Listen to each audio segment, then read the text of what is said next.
So our first panel here that we have today is a panel capitalizing on change, Indigenous economic growth through SMEs and IFIs in Canada. I'd like to call upon the moderator, who's manager of Indigenous Growth Fund Partnerships and Operations. Let's hear it for Sarah McNeil. So good morning, everyone. I'm Sarah McNeil, and I manage partnerships and operations at the Indigenous Growth Fund, and I'm really excited to be here today moderating this panel. I'll take my seat in a second. In past years, I've been really involved with the content planning for this event, and this year, as I was sort of batting around an idea for a panel to put together, I quickly realized that what was coming to the surface was a conversation that I actually really wanted to be a part of. Mostly, I think that's because over the last 2 years, the IGF team has really had our heads down at our desks as we were working with our investors, our investment committee, and making portfolio investments into IFIs, that we haven't really had the time to stop and look up from our desks and see where IGF Capital is and what good work it's doing. And so in February, when Frank Richter and I, the managing director of IGF, took a trip out to BC to visit with the Talahout Aboriginal Capital Corporation, TAC, and some of the businesses that TAC works with to do some photography for our first annual report, which you'll all have now. It looks like this. It was a really eye-opening, humbling, and energizing trip for the both of us, and we brought back lots of energy to our team here in Ottawa. I've recently also become really fascinated with an idea that I first heard in an interview with American author Jacqueline Woodson, who writes really character-driven books for children's and teens. And when asked why she thinks her writing resonates so strongly with her audience, she said, "The more specific we are, the more universal something can become," which is sort of counterintuitive, right? That you think you shouldn't be sharing tons of details about your life, no one can relate to them. But what she means is that people tend to see themselves in the detailed nuances of others and their stories and their lives. The more specific we are, the more relatable we become. And so that's what we're gonna do here today. We're going to get really specific. We're gonna zoom in on one Indigenous financial institution, one First Nation, and one business. And hopefully you as the audience will hear something that relates to your work and your life. And maybe with that, as I take a seat, I'll turn it over to Kim Baird. Kim, can you just introduce yourself and maybe set the scene a bit and tell us a bit about Tsawwassen First Nation?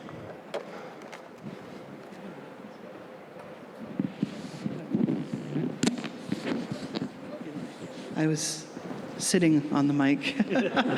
Good morning, everyone. I'm still kind of on West Coast time, so it's a little bit early for me still, but I'm really happy to be here. I'd like to acknowledge being on Algonquin territory. I'd also like to acknowledge Stan's shoes. They are fabulous and keep me happy while he's wandering the stage. I'm Kim Baird. My ancestral name is Quintiltanat, which comes from my great-great-great-grandfather at Tsawwassen. And I'm connected here through a variety of reasons, coincidentally. The first being that I'm on the investment committee of the Indigenous Growth Fund. The second is that I'm the interim chief administrative officer for Tsawwassen First Nation, but I'm a former board member of TAC, Talahout. I'm also a former business lendee from TAC as well. I started my consulting business with great assistance from them. And most importantly, I claim Steve as my family. He's my cousin, so there's all these connections I have on this panel this morning, which I'm very grateful for, and happy to be here. Heichka. Thanks, Kim. Kim, can you just tell us a bit about Tsawwassen First Nation? How many people are members, and what's the sort of landscape look like? There'll be some photos that are coming up behind us from our trip out west, but can you just describe a bit? Sure. Tsawwassen is a Coast Salish First Nation, about 35 kilometers south of Vancouver City. We have about 530 members on and off lands.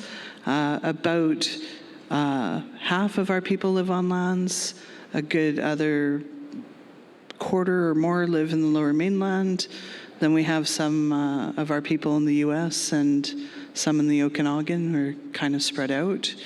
We're a modern treaty First Nation with self-governance, and we just celebrated the 15-year anniversary of that, April 3rd. So since then, we've been developing our economy at like an amazing speed. Lots of good things happening, lots of change to manage as well. Thanks, Kim. That's great. And we'll get more into Tsawwassen Modern Treaty Agreement and how that has acted as a catalyst for business development for businesses like Steve's. But Steve, over to you. Can you introduce yourself first? Who are you? And can you introduce us to TSI? Great. Thank you, everybody. I just want to say thank you to the elders for giving us a blessing and the drummers for drumming us in this morning. And nice to see the panelists and the moderator today. My ancestral name is Slexit. I come from the Salmon people facing the sea. My given name is Stephen Stark, and I'm from Tsawwassen First Nation. Kim and I are first cousins, and so it's a pleasure to be traveling here with her. I'm the owner of TSI. TSI is known as Tsawwassen Shuttles Incorporated. It was started in 2015. I got a variety of different services. Currently today it's school buses and marine and street sweeping and water trucking. And, I'm going to go a little bit off script because I don't like staying on it.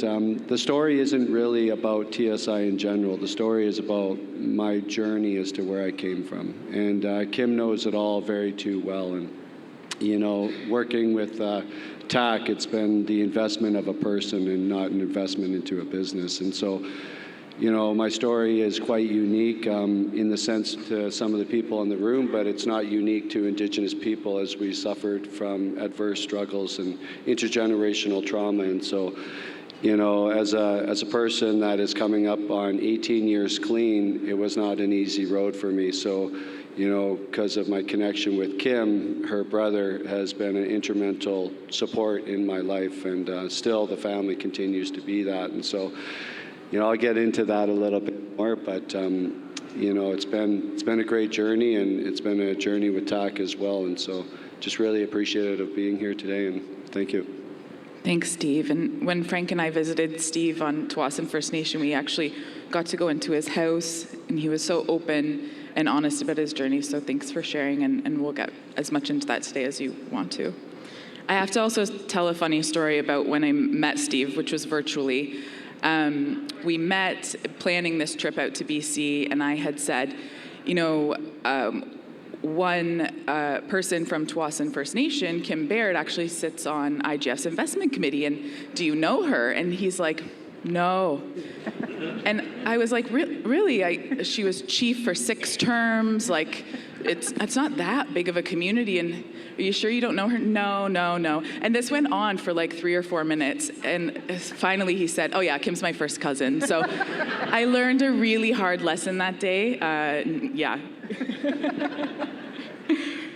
Thanks, Steve. Andrew, over to you. Can you introduce yourself and tell us about TAC? Thanks, Sarah. I'm just thinking, how naive. You're going to a community, they're both from that community, and he's saying, no. You should have known you were being played right away. Okay, hi, everybody. My name's Andrew Leach, and actually, there's our office building right there. I can see, the different pictures, eh? Okay, so I'm from the Coast Salish territory. I was raised on the Squamish Reserve by my grandparents, and in 2004, I became the board member and almost immediately the chair for the Talahout Aboriginal Capital Corporation. We're based out of West Vancouver, Park Royal, on reserve, Squamish Nation. And TAC is one of the founding members of NACCA. And we are a developmental lender. I didn't know what that meant when I first got on the board, didn't know much about the arena that we're in, but have learned a fair bit since. And it's that space that is occupied to help entrepreneurs like Steve, who might not otherwise feel so comfy or cozy or have issues of going to their local bank. And we've been taking the seed money, I think, for Jean's opening on summarizing what NACCA does with its members. But we basically got some seed money a few decades ago, and we're told, if you blow this money, too bad, there's no more, so you better do smart with it. So we lent it out. Whatever we got back, we lent out again, and that's where that $240 million end up turning into $3.4 billion. And we've been one of those that we've only got so much money, and whatever we lend out, as soon as we get it back, we lend it out again. And our trading area is in the lower mainland, the southwest coast of British Columbia, southern part of Vancouver Island, and going up to Chilliwack, commonly known as southwestern BC. The Indigenous people within that trading area. That trading area represents half of the Indigenous population in BC. And we used to have fairly small loans, and now that the Indigenous Growth Fund has come in, which we'll talk about, we've been increasing an uptake in the size of our loans and in the volume of our loans, and it's with clients like Steve who work with. By the way, I had to shake his hand publicly because I just want everybody to know he's not my cousin. He didn't borrow off of us because of his ties with our group or anything. But it is a pretty tight unit that we have. The thing I think that we're good in, like all of the IFIs here, is that we know our client base. You know, we have an intricate connection with our communities, and we're able to provide them service and support better than traditional lenders. And that's what TAC does. So there it is. Thank you. Thanks, Andrew. And yeah, I'll share the Indigenous Growth Fund made its second investment. The first was to NEDC, New Channel Economic Development Corporation, and second was TAC. And we have a $25 million investment into TAC's portfolio right now. So thanks, Andrew. And you'll actually see another slide come up that's a heat map.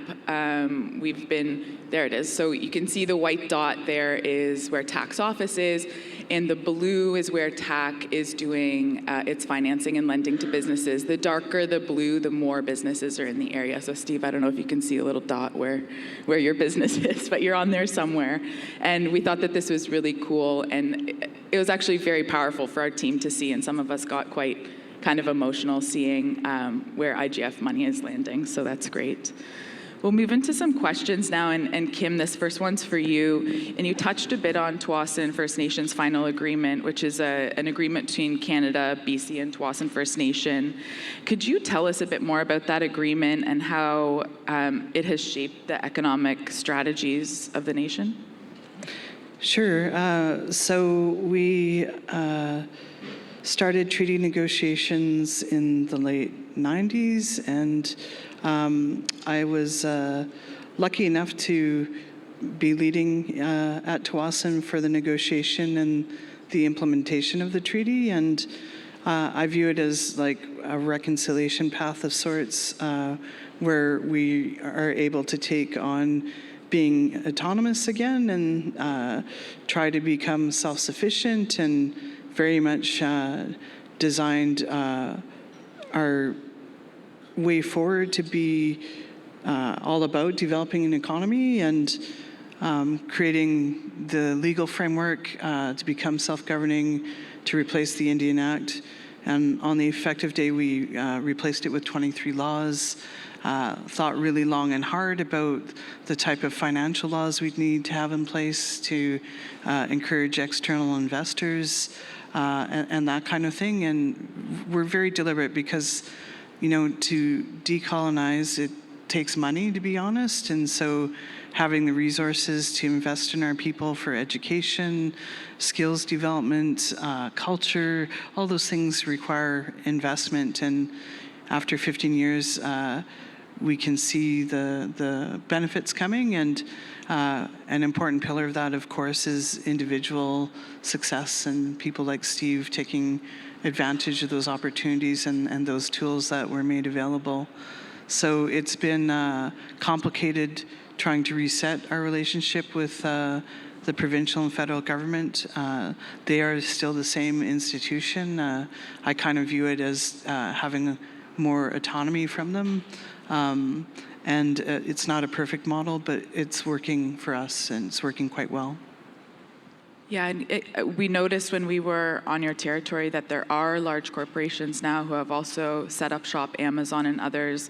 You, of course, were involved in the Tsawwassen Mills project. Could you tell us a little bit about what it looks like when those corporations are coming in and what those relationships are like?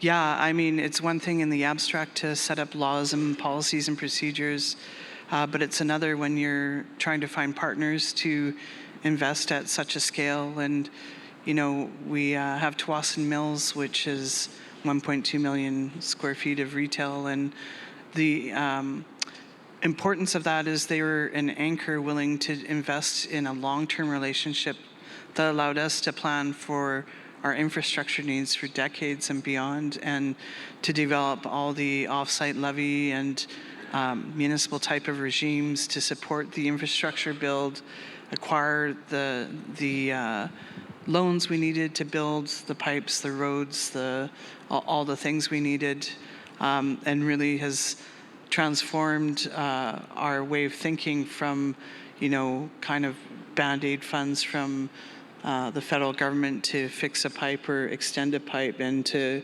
completely replace everything with what we need for the long term.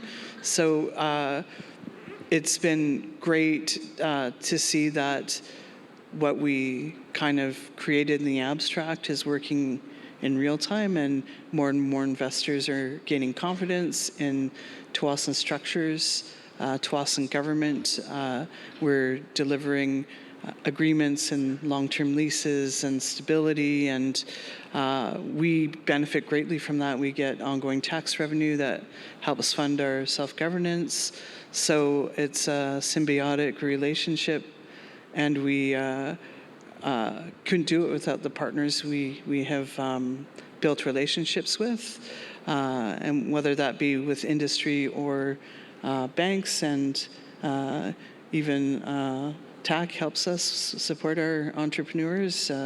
All of it's really important. Thanks, Kim. Yeah, it's nice to hear you talk about sort of making all these big plans in the abstract and see. We've had the same feeling at IGF. We built this thing. Will it work? Holy crap, it's working, and it's really exciting. Steve, can you drill down for us a little bit and kind of connect the dots between the treaty and the economic kind of catalyst that it was for TSI in your business journey? Yeah, absolutely. Thank you. Well, Kim is amazing at governance, and has done a tremendous amount of great work getting us over the gold line for the treaty. And thank you, Kim, for that, because it has been the catalyst for change down at Tsawwassen First Nation. And some of that's never been in the area. Tsawwassen is definitely covered in mostly farmland. So it was a negotiation of reclaiming some of that land and then figuring out how that land is going to be developed. And so the treaty gave an opportunity for several groups. Tsawwassen First Nations membership owns most of the land, and so there's pockets of family that owns a vast amount of that land, and then the government also, being Tsawwassen First Nation, owns quite a bit of that land as well. And so it gave the landowners an opportunity to work out deals with Ani, Executive Mosaic, and Aquilini groups. And so there was pockets of families that were, I think it's intended to build about 5,000 houses and bring about 15,000 new residents. And you're taking agricultural land and turning it into rezoning for commercial and real estate. Well, if you just sit back and look at the high level on it, there's an amount of opportunities. You need all the infrastructure, and so you need all the trades, all the workers, all the labor, all the time, the material. And so if you can just kind of find a niche and see that opportunities and understand the landscape. And so, I think for me, my brain works a little bit different because, like I said in my previous comments, I'm 18 years clean, but what I didn't say is that I used to live on the streets for quite a few years growing up, and I was under heavy addiction, and I was living in the drop-in center and in and out of recovery most of my youth, and then Kim's brother gave me a safe place to live and mentored me, and so Ken invested his time and his effort into developing what I am today. So I owe a lot to Ken, which unfortunately Ken passed away a number of years ago, but is not forgotten. So, I started the school busing, and I went to Tsawwassen First Nation and pushed my nation to give me an opportunity as an anchor client, and I'm very thankful that they were able to see an opportunity in me, and again, an investment in a person and an idea. I had no buses, I had no policies, I had to create everything. I had to learn how to pick kids up from curbside pickup, get them to school, do all the background information, do all the criminal record checks, the drug and alcohol stuff, all of it. It was like reinventing the wheel completely for me, and I knew nothing about it. But, Tsawwassen was able to give me an opportunity, and today we've been quite successful. We're on our 8th year now. And it kind of opened up the door.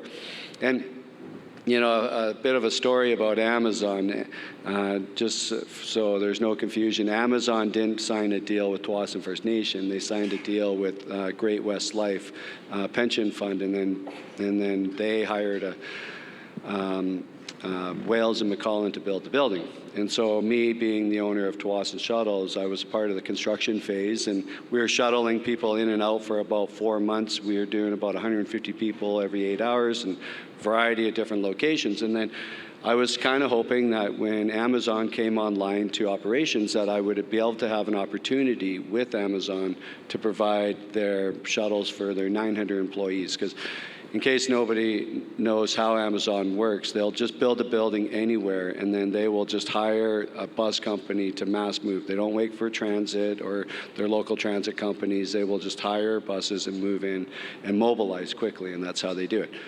Well, the same thing would happen at Tsawwassen because we didn't have the infrastructure for TransLink to be there. And so, licking my chops, thinking there's going to be a great opportunity.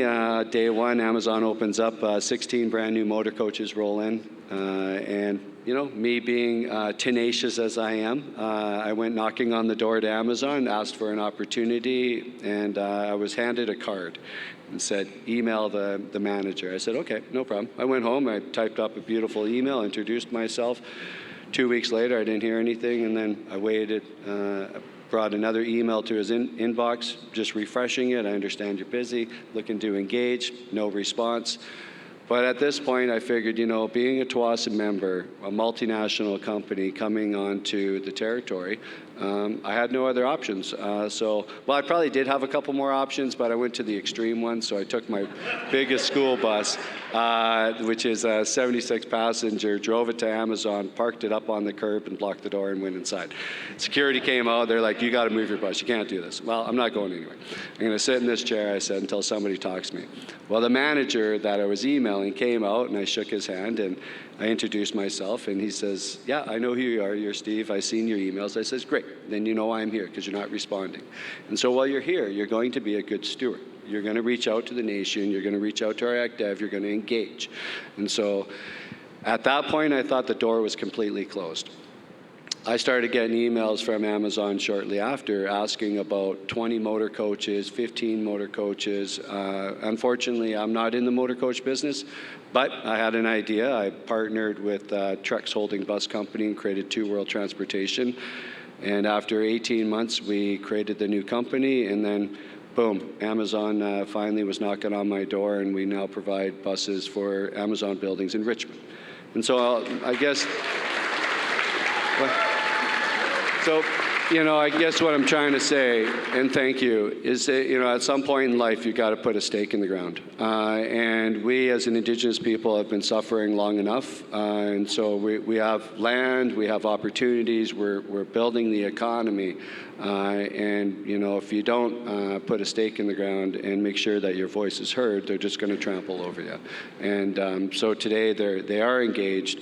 So is all the other developers, and Tsawwassen First Nation is probably set to be very prosperous in the future. And, again, an investment in a person. And so Tsawwassen Shuttles has continued to keep making headway with other Indigenous communities, with other entrepreneurs. And, again, it's the story, not the business. And so that's why I keep relating. And so, working with TAC, they know me very personally and have a really intricate relationship with me as well. And so I didn't really have a business plan when I started. I just had an idea. And so they, again, invested in the idea of me. And then, the business plan just kind of unfolded on itself. And so. Thanks, Steve. And I think the tenacity shows up in the sort of professionalism of your business, but I also understand too that you are raising some really tenacious girls. So something has been rattling around in my head since we visited Steve as well, which was that he said that, Steve talked about buying the school buses for the nation. He's now running the school buses because Tsawwassen is self-governing and runs their own education. So now they need school buses. So Steve is now running those school buses. So he owns the school buses, okay? And the school bus driver is a family member. The school bus stops at the curb of Steve's house to pick up his girls, and his girls still miss the bus and want to drive to school. So this is one of the most relatable things for a parent, that morning scramble. And it's great because my husband and I, we don't own any buses, so we know that we don't have to, or kids still going to be late for school. Well, if I may just elaborate a little bit, and that's where the business idea came from, is because I have kids, and I got tired of driving them to school, and I knew that Tsawwassen First Nation hired a company like Third Way for a student, and so it's like, well, these are long-term opportunities that we could essentially see members get into, and so, they don't just stop out in front of my house. They stop in front of every other member child's house as well and picks everybody up. But still to this day, they're still trying to get me to drive them to school. And I'm just like, the bus is outside. Get out the door, please. Thanks, Steve. Oh, I love that so much. We'll change gears, and Andrew, we'll go to you. IGF released its inaugural annual report, which I held up earlier, and you all have a copy of. One thing that we're seeing is really quick uptake from TAC on IGF capital. So we make commitments, and TAC draws down those commitments as it can fund businesses. Tsawwassen is just one Coast Salish nation that you're serving. And I know that many other nations have economic development strategies and plans. It feels like we're on the precipice of a historic inflection point. Why is it so important that TAC is able to and has the capital resources to kind of meet the moment? Thanks, Sarah. And great story, Steve. Awesome. And I think that's a good example right there. Would a traditional lender take Steve's history and say, yeah, let's go with this? I didn't know about your story, by the way. I'm touched on it. That's not on our application form, by the way, when it comes to the board level. His application would be sizable enough that it would be the full board that would make that decision. And there are many cases like that where there's a space there that traditional lenders might not be so interested in supporting. And we would. We have a strong connection with our communities. There are 54 First Nations within the Coast Salish territory. Somebody on our board knows somebody, by the way, right? So we go, okay, what do we know about this file? What can we get about it? And there's enough there to go, yeah, this is something that would be a worthwhile developmental risk that we'd take on. And there's a lot of them out there. And when I think about the theme of growth and reconciliation and change, what I see is we've known now for a few decades that Indigenous communities were going to have economic opportunity before them. And they're there, right there in front of us right now. But do we have the capital to support those opportunities? That's the issue. And the reality is for TAC, when we got that small bit of seed money 30 years ago or whatever, we were barely just being able to stay afloat by putting what we could put out and getting paid back and then using that money to go out there again. We have way more opportunity than we have funds to lend out. So the Indigenous Growth Fund allows us to penetrate our trading area more. And quite honestly, we've been able to cherry pick our loans to a degree because we didn't have to worry about taking on too much risk because there's so much demand out there. But now that we have the Indigenous Growth Fund, we've upticked our loan volume 20% just in the year. We've only had IGF for 1 year, but it's already gone up 20%. Our loan sizes are going up rapidly too. And we can see that we could continue on this trend and still just put a dent into our trading area. There's lots of Steves out there who would like to have access to this that I think, given the opportunity, are going to showcase the skills and talents and abilities that we have in our communities and do well with it. And Steve's an excellent example of that. So I think all we need to do is keep going like this and keep investing into our communities because it's just the right thing to do. And I liked what the minister said, right? It's the smart thing to do. By putting this money out there, there's going to be return tenfold back for this. And I think we can continue at this pace in our trading area for a while to come. Thanks. Thanks, Andrew. And yeah, it stays in the Indigenous economy as well, right? IGF is an Indigenous investment fund onto Indigenous financial institutions and businesses. So it's cyclical that way as well. Steve, you kind of hinted at this, but on April 1st, you secured a very big contract for TSI, and Tuas and Shuttles Inc. is now securing all of the bridges into Vancouver, is that right? So with tow trucks. So if any of you are driving across a bridge in Vancouver and your car breaks down, it's going to be TSI that tows you off of the bridge. They're not going to tow you home, I don't think, though, just off the bridge, but it'll be a really nice tow to the other side. It's to keep traffic moving. Steve, can you tell us a little bit about that contract, how you secured it, and what it means for TSI's growth? Yeah, thank you. Again, it's an evolution of a story. And the story keeps going from the buses to the street sweepers. Today, we provide street sweepers throughout Greater Vancouver's construction sites, major projects, all the way to Almost Hope in North Vancouver, which is a huge, large mass. And while the treaty has given me the ability to develop the relationships with all the developers and the construction companies on the lands, it was imperative that I learn to build those relationships off the lands as well. Because at the end of the day, we will be fully developed, and if you don't foster those relationships, where does your business lie in this, in the interim of it all?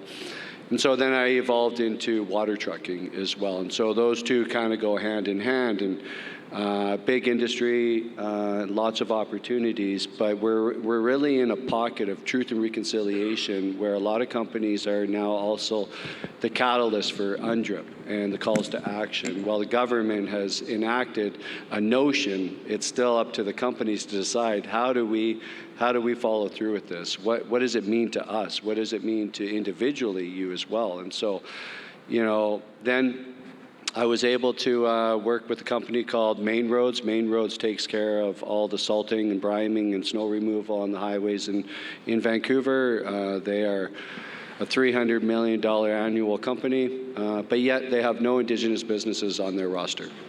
So I started doing just a little bit of street sweeping with them, and they said, hey, you want to get into tow trucks? And I said, I don't know, take a look at it, right? And so we took a look at it, see that there's an opportunity. I've never operated a tow truck, but the one thing that you'll know about me is I can operate every piece of equipment that I buy. I'm the first operator, owner, and I'll do the first week shift so I could learn and understand the mechanisms and the mechanics of all of it. Because if I don't understand it, how am I going to help my employees understand it as well? And so, you know, first man up, last man standing kind of attitude for me. And so, yeah, I took a look at the tow trucks. I work directly with MODI, which is the Ministry of Transportation and Infrastructure for the safety public as well. So, you know, we are a standby tow truck company directly hired by Main Roads, and currently we have 6 bridges right now, 7 tow trucks, and our only job is to be there and wait for an accident. Some weeks we may have a couple, some we don't have at all, but you know, it wasn't necessarily having to negotiate. It was building of a relationship with Main Roads and them having trust in the previous job that I was able to do, which was the street sweeping, and being very consistent. They, you know, we got high quality operators, very professional. We have our policies, health and safety manuals, and so. But again, it took time because when I first started with TAC, I had nothing. Again, when I first started 18 years ago, I only had a garbage bag. And so an evolution of a story. And I can still talk about that because when I was going to my meetings every day, I had nowhere to go, and I was still living in an active user house within our community. But every day I would go to the meeting. Every night I'd go to the meeting. Every night I'd go back to the house. I had nowhere to go, disparity. And then finally, one day I broke down in a meeting. I bawled my eyes out because I had nowhere to go. And that's when Kim's brother, Ken, Chief Swanisett, was there, and he offered me a safe place. He said, you can move in as long as you give me $200 worth of food a month. You do chores around the house, and Ken's a pretty big guy. And so, you know, I nod loud. And he says, you help me with chores, and as long as you live here, you go to 2 meetings every day. And I lived with Ken for 5.5 years. And so, but that walk, that day, was the best walk of my life, and that actually changed my whole life. And I left that house carrying a black garbage bag with nothing in it. And today, you know, I can sit here and talk about all the successful things that but they're only monetary gifts because of something somebody else gave me, which gave me a chance to thrive and gave me a safe place. And so, really, I'm just a conduit.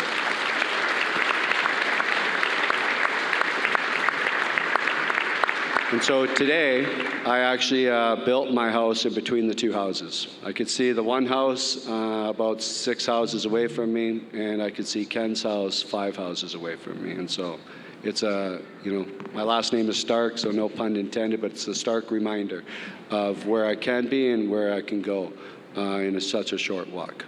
So thank you. Thanks, Steve.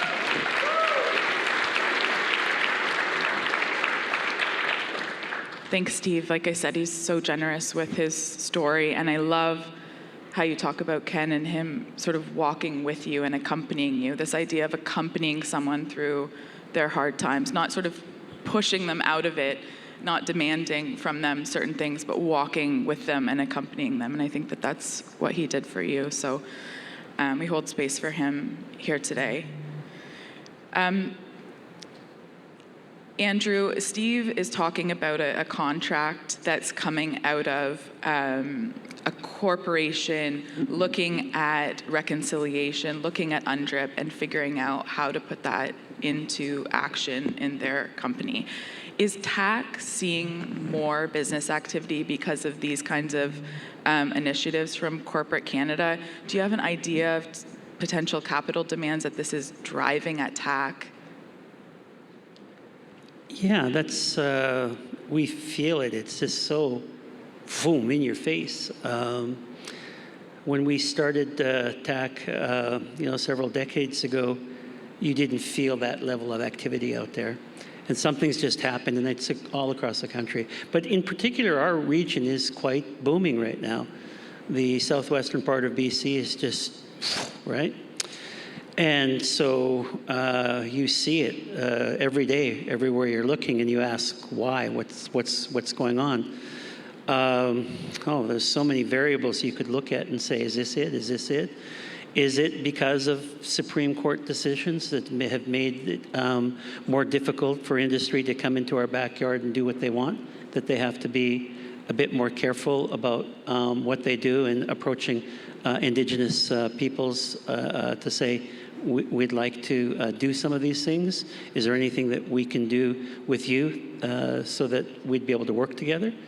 I put a lot of credit to some of the Supreme Court decisions that have happened that have allowed that to start the process. Governments are very important to creating either policies or even laws that support that type of activity. We've been pretty fortunate with the governments, I think, that we've had in British Columbia, that they've been, I think they're one of the first, if not the first, to support UNDRIP. Not only at a provincial, but the city has as well. It dumbfounds me that some governments are resisting that thought, right? It's like, what's wrong with this? It's a good thing. Again, as the minister said, it's the smart thing to do. And then you take a look at internally, we're educating our people more. We're getting our issues behind us. Sorry, Steve, but yours is a great example of that. I get that too. Are we then now being able to make the most of our own opportunities? And so all these factors are coming into play. And I guess the thing that stands out for me is that with all that going on, again, we need capital. Capital is to a business like food is to humans, right? We need it to survive. We need it to continue on. We need it to grow. And so I think this decision that was made, the smart work that NACCA did with the government, the open approach that this government has taken to supporting this is only good and allowing, I guess, if you will, the food that's going to continue to need to nourish what needs to be done in our area. And I can see that across the country, that with capital, more opportunities like Steve's will come into play. And it's only good for Canada. That I know for sure. Thanks. Kim, Steve, do you have anything to add about just capital needs in Tsawwassen or Steve for your business?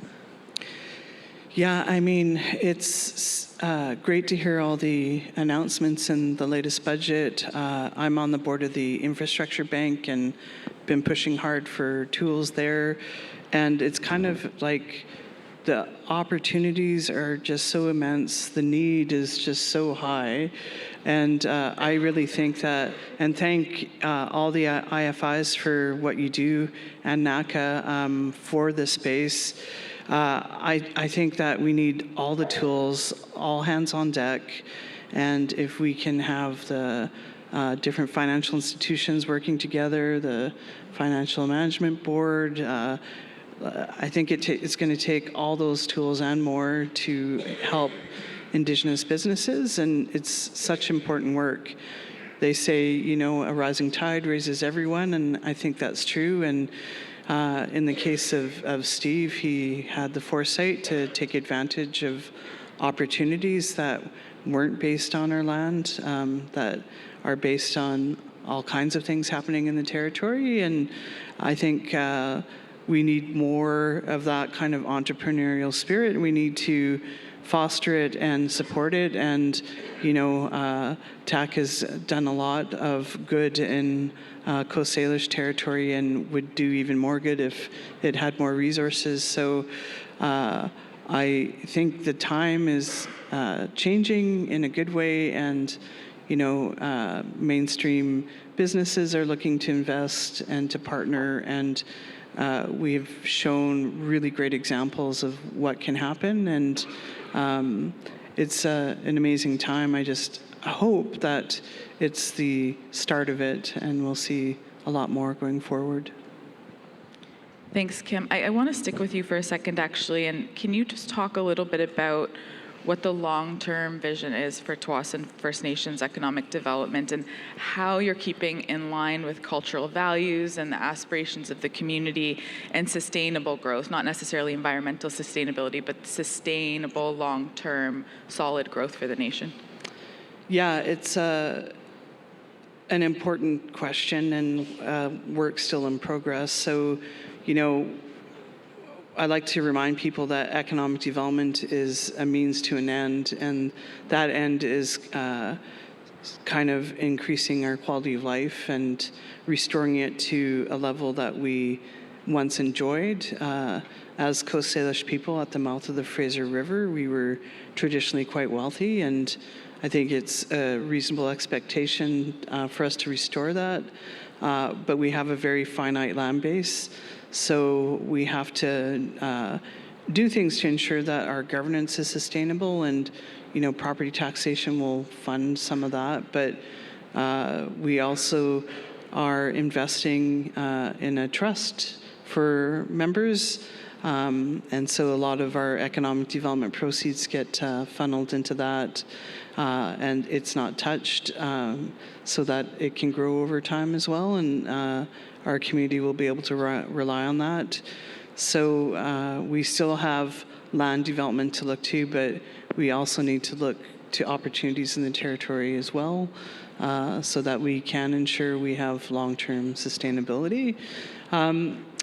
When you're in a rapid growth kind of phase, some of your institutions work good off the start, some don't. You have to learn as you go, so to speak. And we had like a rogue economic development corporation, so we had to kind of put that aside. We've been developing our in-house economic development capacity within our government, but that's not enough. We do need an arm's length economic development entity, so we're going to have to pay attention to that as well. And when you have limited capacity, all these things take time, right? So the great thing is that our assets are just so incredible where we are, and so that they only gain in value as we ensure we are prudent with what we do and the decisions we make. We're now at a point where we're benefiting from what we've built, so that there's no time pressure for us. We can do the things we need to as a community and as a government, while we are very careful with managing the rest of our assets. So we're in a good space, I think, as long as we continue to really think about the long term in our decision making. Thanks, Kim. Steve, what's next for you? What's next for Tsawwassen Shuttles Inc., and do you have any growth plans?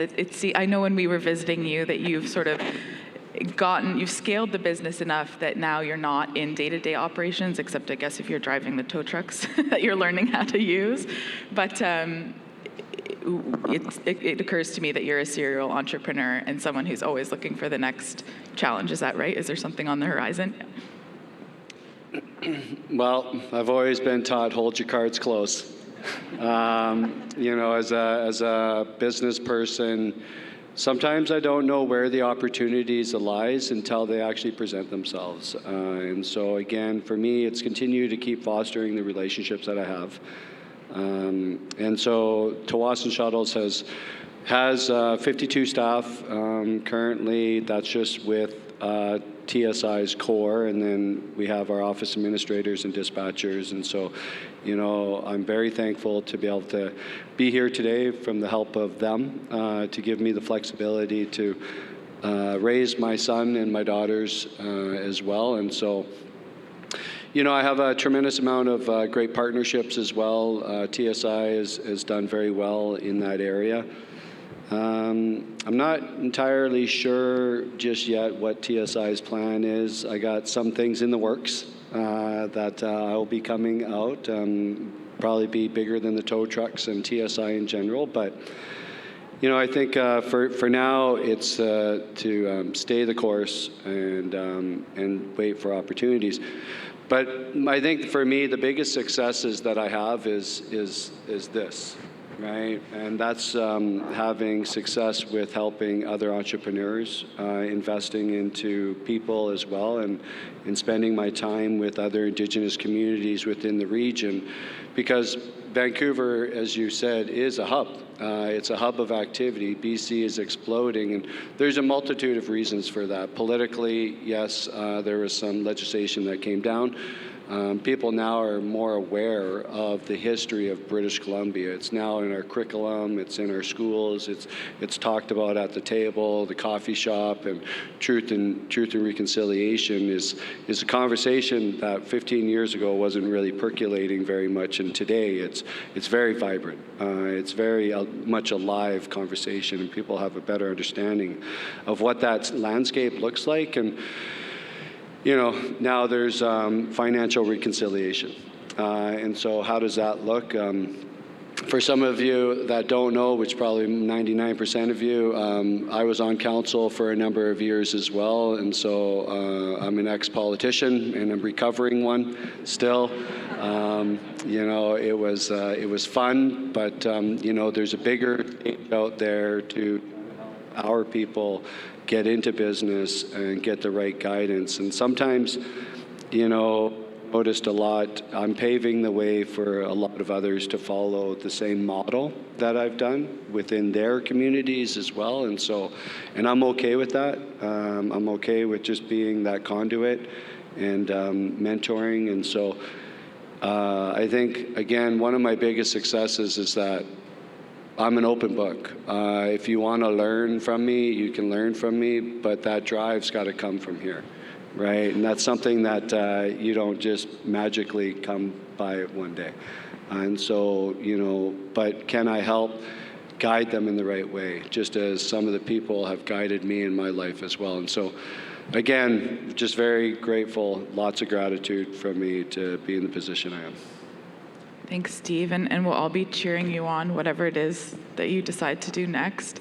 We do have entrepreneurs in the room today, and I see my yellow light off, so that means we have about 10 minutes left for the panel. So I want to sort of close off with, can you offer a piece of advice to either an entrepreneur in the room, we have government in the room, we have Indigenous financial institutions in the room, and leaders in Indigenous economic development. Can you think of a piece of advice to offer one of those groups, or all of them?